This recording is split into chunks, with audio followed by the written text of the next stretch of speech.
Merhaba değerli arkadaşlarım. Hepiniz bir videomuza daha hoş geldiniz, sefa geldiniz. Arkadaşlar çok uzun gene bir aradan sonra bir formasyon analiz videosunda da karşınızda olmaktan son derece mutluyum. Bugün 4, 1, 1, 3, 1'i incelemek istiyorum müsaade ederseniz. Formasyon videolarımız arasına baktım. Olmayan bir formasyondu. Birkaç takımda bu şekilde görünce bu şekilde bir video hazırlamayı tercih ettim. Arkadaşlar oynatma listemiz içinde formasyon videolarımızın arşivi var. O arşivi istediğiniz şekilde inceleyebilir. İstediğiniz formasyonla ilgili videoyu takip edebilirsiniz. Bana bu konuda soru soran arkadaşlara cevaben bunu söylemiş olayım.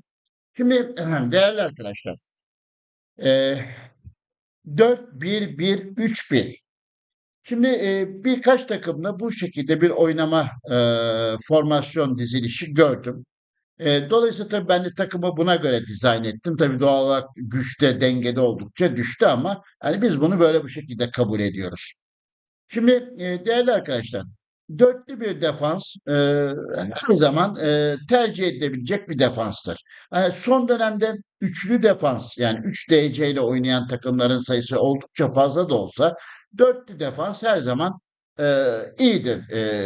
Yani benim de e, uzun zaman evveline kadar tercih ettiğim bir defans şekliydi. Şimdi tabii farklı bir formasyonda oynadığımı söyleyebilirim. Bunun dışında önünde bir DMC e, biraz daha böyle emniyet açısından olabilir. Arkadaşlar şimdi burada orta sahaya geçmeden evvel hücum bölgesinde tabii bunu AML olarak düşünüyoruz. Bu bölgede AML ve AMC, AMR'den oluşan forvet arkasında bir üçlü destek ekibi yani destek oyuncuları bu formasyon için görülebilir. Şimdi burada tabii ki özellikle şu gördüğünüz defans ve AML arasındaki veya AMR arasındaki defans yani defansın beklerindeki kanat oyuncuları arasında e, iyi bir bağlantı olması gerekir. Burada tabii dörtlü defans oynuyoruz ama bu formasyon için özellikle beklerin kaliteli yani bek oyuncularının kaliteli ve özelliklerinde iyi olması gerekli. Çünkü burada beklerin oyuna katkısı, oyuna atacağı toplar tabii sizin taktik anlayışınıza göre söylüyorum ben bunu. Rakibe de göre tabii bunu da rakibe göre de dizayn etmek mümkün olabilir. Beklerin özellikle oyuna katkısı çok önemli arkadaşlar. Oyuna katkısı çok önemli. Zaten stopperler bunlara mantık verebilirsiniz. Geri mantığı, ileri mantığı bu tamamen size kalmış. Eğer bu formasyonda oynayan bir takımsanız. Bunun mantığını size bırakıyorum. Ama burada özellikle şu bekler, görünen bekler, şu ve şu kanat beklerinin önemi büyük.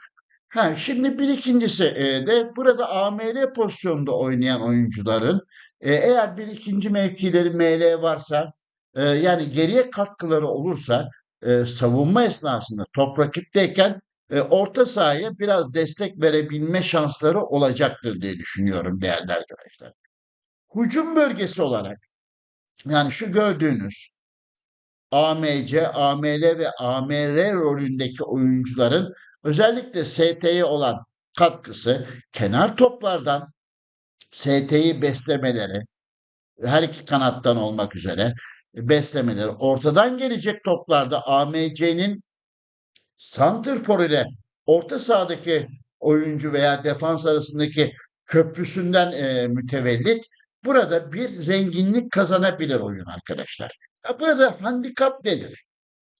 Handikap şu. Yine her zaman olduğu gibi ortada tek MC ile oynamak. Şimdi rakibe göre de tabii ki rakibin formasyonuna göre de değişebilir bu ama özellikle ben böyle bir formasyonu eğer çok hani favori çıktığınız veya sizden daha kuvvetli şey az olan takımlara karşı oynamayı ben tercih ederim diye düşünüyorum. Yani eğer orta sahası rakibin kalabalıksa burada bu tek MC ile bir sıkıntı yaratabilir değerli arkadaşlar. Yaratır demiyorum, yaratabilir. Ha, bu yine söylüyorum. Şuranın eğer defansa katkısı olursa topsuz oynamada, top rakipteyken savunma esnasında katkısı olursa belki orada bir miktar açık kapatabilir. Artı buranın vereceği DR ve DR'nin vereceği katkılarda hücum olarak yani hücum esnasında atacağınız toplarda özellikle kanatlar ve orta sahadaki ileriye dönük AMC'nin rolüyle santrforu veya bu santrforun özelliğine göre eğer santrforunuzda bir çok yönlü hücum oyuncusu varsa e, gezeceği için bir şekilde burayı harmanlayacağı için buradaki oyuncuların hem o orta açma hem de direkt kaleye gitme avantajını takımınıza verebilir. Yani hücum olarak zengin görünüyor. Ama handikap şu, yine de söylüyorum, gözüme çarpan nokta. Sizin de yorumlarınızı bekliyorum bu formasyonla ilgili. MC rolündeki oyuncu eğer burada tek kalırsa e, burada bir sıkıntı yaratabilir. Ha, DMC eğer DMC'nin tabii DMC'ler de muhakkak her ne kadar talimat da verseniz yani ben kendi formasyonumdan biliyorum. Ben 3-1 4-1-1 formasyonu oynuyorum. Dolayısıyla yani beni destekleyen arkadaşlar zaten bunu görüyorlar şeyde. Diğer videolarda da görenler vardır. Dolayısıyla şimdi ne kadar geri talimatı verirseniz yani mantık olarak geri talimatı da verseniz bunlar bir miktar DC'ler de dahil özellikle duran toplarda kenardan gelen toplarda ileri çıkıyorlar. Yani ne kadar geri talimatı verirseniz verin. Ha, nedir geri talimatı bu vermedeki amaç? E, Sonlandıramadığınız ataklarda yani topun rakibe geçtiği alanlarda mümkün olduğunca kontraya yakalanmamak. Yani şu e, defans bölgesi ister üçlü olsun ister dörtlü olsun mümkün olduğunca e, geride karşılayabilme, kontrayı daha az yeme şansını sağlamak arkadaşlar. Şimdi dolayısıyla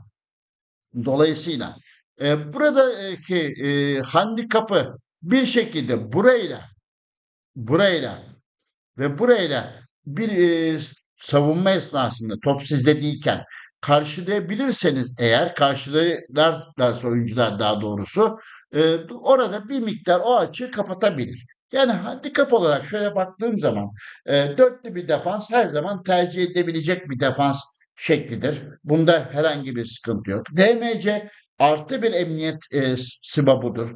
DMC'nin öneminden hep bahsediyordum zaten. Her formasyon videosunda DMC'nin önemine ayrı tutarak konuşmuştum. Orta sahada bir MC tek olmasından dolayı bir miktar belki orada sıkıntı yaşatabilir. Ama hücum bölgesinde iki kanat artı AMC ve ST ile beraber zengin bir hücum anlayışı oluşturabilir arkadaşlar. Şimdi nasıl oynanabilir diyelim arkadaşlar bu taktik. Şimdi arkadaşlar tabii bu yine söylemek gerekirse e, rakibe bağlı, rakibin formasyonuna bağlı olarak e, şey yapabilirsek yani düşünmek gerekirse taktik olarak rakibe göre hücum oynayabilir değerli arkadaşlar. Yani burada e, hücum olarak başlayabilirsiniz. Savunma olarak çok fazla savunmaya yatkın bir sistem olduğunu düşünmüyorum değerli arkadaşlar. Çünkü burada tekrar formasyona dönelim. Her halükarda rakibinizin tabii formasyonuna bağlı. Yani her şey bir anlamda rakibe bağlı yani işin açıkçası bu da. Dolayısıyla e, kanatlı ve orta saha dediğiniz gibi sizin gibi böyle bir e, oluşum içinde oynuyorsa orta sahada da biraz kalabalıksa, üçlü bir defans oynuyorsa, dolayısıyla buradaki kalabalık, kanatlı bir oyun sistemi varsa bu bekler kanatları karşılayacaktır. Dolayısıyla iki tane stoper de yeterlidir. Yeterli bir sayıdır. Dolayısıyla e, bir miktar DMC'nin buraya araya girmesi, yani daha doğrusu savunma esnasında araya girmesiyle zaten burada bir savunma blokunda bir güruh oluşturulabilir. Oluşturabilir arkadaşlar bu formasyon. Yalnız tabii ki şunu söylemek de gerekiyor. Özellikle ve özellikle AMC burada kilit rol oynuyor. Yani bu formasyonda kilit oynuyor. Ha, dediğim gibi hücum oynayabilirsiniz. Savunma bilmiyorum. Yani savunma da oynayabilir belki ama ben bu şeyin bek savunma için uygun olduğunu düşünmüyorum. Sizlerin de yorumlarını bekliyorum bu arada. Hücum oynayabilir. Maçına göre normal başlayabilir.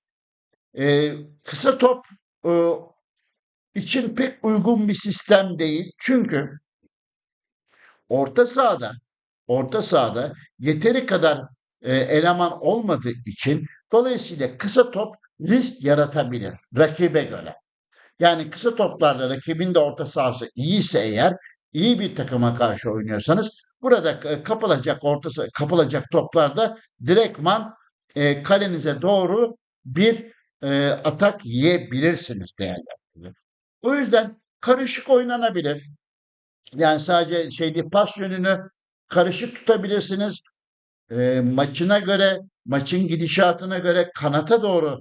Çünkü bek ve kanat oyuncunuz olduğu için, her iki tarafta da bek ve kanat olduğu için dolayısıyla iki tarafa da doğru e, emir verebilirsiniz. Ortadan da emir verebilirsiniz. Çünkü burada böyle bir dörtlü üzerinde bir hat çizgisi var. Dolayısıyla iki tarafa da açık bir sistem arkadaşlar. Bunun dışında hücum oynayabilir demiştik. Yani çok zorunlu kalırsa sert hücuma da pardon, özür diliyorum, geçilebilir. Yani pas yönü genelde karışık oynanabilir. İki kanat tercih edilebilir. Ortadan oynanabilir veya rakibin formasyonuna göre hangi tarafta bir zayıflık varsa sağ veya sol kanatta, yani bunun hepsini oynayabilecek bir sistem arkadaşlar. Pas atma şeklini dediğim gibi kısa riskli olabilir çünkü orta sahada da yeterince oyuncunuz yok. Dolayısıyla orada bir kısa paslarda sıkıntı yaşanabilir. Ama kısa karışık defanstan gelecek kısa ve uzun toplar olabilir. Direkt uzun da oynayabilirsiniz diye düşünüyorum. Kontratak zaten her zaman olduğu gibi kapalı. Pres tarzı, yani her formasyonda olduğu gibi yüksek tutmanın bir anlamı yok. Top çalma tarzı rakibe göredir. Eğer rakibin duran toplarda etkili oyuncuları varsa normal veya kolay da oynamak mümkün olabilir. Yani sert savunma oynamayacağınıza göre dolayısıyla bölgesel ve açık olmasında da fayda vardır diye düşünüyorum. Arkadaşlar, oynanabilir, yani oynanmayacak bir sistem değil ama ben tercih eder miyim derseniz, ben çok fazla böyle bir sistemi tercih etmem. Yani orta sahada birazcık böyle kalabalık olmakta fayda var. Dolayısıyla yani buranın işlemesi çok güzel ama buranın top sizde değilken savunmaya destek vermesini bekleyecekmekte biraz risk olacağını düşünüyorum değerli arkadaşlar. O yüzden 4-1-1-3-1 sistemi hücumda zenginlik kazandırabilir. Savunmada da yeterlidir bence. Yani savunma için de yeterlidir ama orta sahanın durumuyla alakalı soru işaretini de oraya koymuş olayım. Güzel bir sistem ama tercih meselesi diyelim. Tercih meselesi diyelim. Böylece 4-1-1-3-1 unuttuğum olur, atladığım olabilir arkadaşlar. Lütfen yorumlara sizler de yazarsanız çok sevinirim. Bir başka videoda tekrar görüşmek üzere. Bu formasyon videosuyla karşınızda olmaktan uzun bir aradan sonra ayrıca mutlu olduğumu söyleyebilirim. Hoş kalın, esen kalın.